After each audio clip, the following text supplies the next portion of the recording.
Hi, I'm Dr. Joel Kreisberg, and I'm here with my colleague Tim Owens. We're going to talk a little bit about the journey of inspiring homeopathy and the way our next class, which starts in January, is designed. Essentially, the journey of inspiring homeopathy is one of deep personal investigation through the use of the homeopathic remedies as a tool for growth. And it's kind of a fascinating way of learning and understanding homeopathy. And so, Tim, how do you see homeopathy and growth? I think you and I have both shared our responses over the years to the homeopathic community at large that there isn't enough emphasis on the personal experience, that often people are book smart. They learn remedies from materia medica, but they don't learn the remedies from the inside out. And it's my hope that this course will help to address some of those deficiencies. That in order to really understand a remedy, we need to take it. We need to get inside the remedy and feel it. And of course, the book learning is still part of it. We still need to understand the materia medica of a remedy and its application.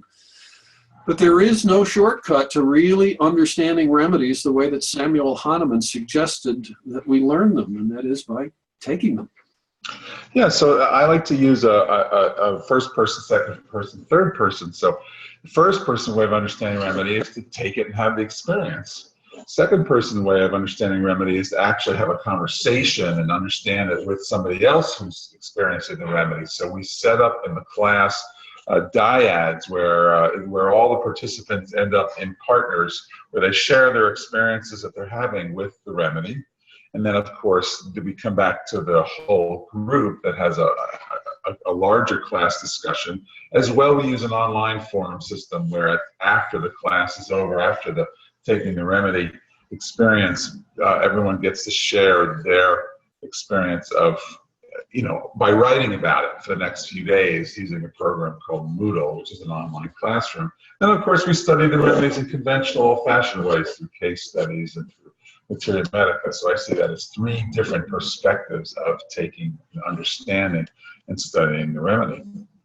And yet also we use Tina Smith's system of inspiring homeopathy, and he talks about the remedies in terms of universal layers. So how would you describe the universal layers, Tim? Well, if I describe universal layers, I go back to the way Tina's talked about them. When I first met Tina's back in about 2007, it was as a result of reading his articles and reading some of his soon-to-be books. Tina's described in his early days as a homeopath, he would treat people with conventional homeopathics, and he would go for a year or two or three, and he would resolve many of their presenting complaints.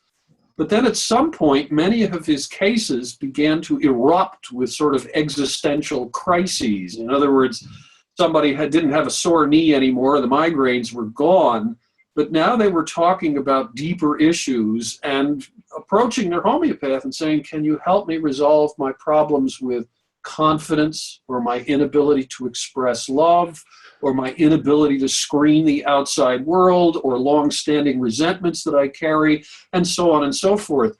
So Tina's originally approached this when he started to use the remedy carcinosin, and the use of carcinosin gradually led him to unravel this skein or this chain of remedies that seems peculiarly adapted to the kinds of universal crises that human beings experience when they live in earth bodies here in this place we call Shangri-La.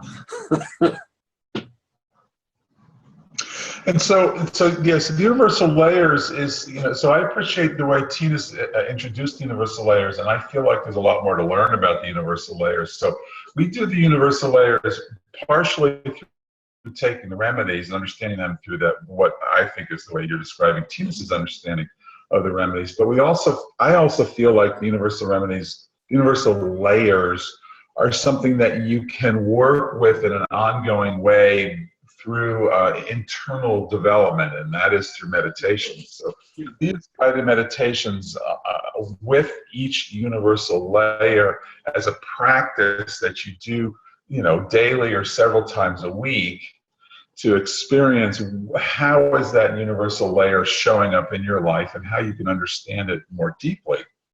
So in the current design of the class, you have a week where you work with the remedy, and then which is we take the remedy as a group, and then we work with the remedy in terms of our understanding. And then there's a week where you actually do meditations with the remedies, and again you share that experience with the group. And so we're alternating between remedy and layer and remedy and layer, and we do that through all the layers of the Inspiring Homeopathy system. So the class ends up being, at this stage, it's an 18-week class. We meet live once every 2 weeks to have our remedy experience. And then the week in between, Tim and I will do a video lecture like this, and then we assign the actual guided meditation. And during that week, students can watch the video anytime they want, and they do their homework and they share online. So it makes a pretty amazing community of explorers. So we figured it might be good to read a couple of folks' responses to, what they thought of the class the last time. So Tim, you want to read us one of the Yeah, this student said, I would recommend this course to anyone who is interested in personal exploration of homeopathy. It is truly inspiring homeopathy that is being led to understand Tina Smith's system of remedies and how they work in sequence as well as individually. It is brought home more surely, that is a richer experience, by being introduced experientially, both as an individual taking the remedies and as a group sharing the compounding, growing experience of the remedies in sequence. Thank you. That's one of the students who took the class. And another one I have is, I had some amazing stories using Inspiring Remedies since my training with you last spring. I do use them daily in my practice, and all my family and office staff are using them as well. Of course, I'd like to have more opportunity to engage with others who are using them as well. So it's interesting that, it's not just studying homeopathy and not just studying the Inspiring Remedies. There's a way in which the collective goes on a journey together. And so we're, going to offer another class in January, which we have several more openings. And then, of course, there's a larger group of students and professionals who've been taking this class who want to continue this journey. And I feel like there's more to learn about these remedies, and I think there's a few more remedies. Do you have any thoughts about that, Tim? Well, I want to go back to something you said earlier. Tina's sort of opened the gates on all of this.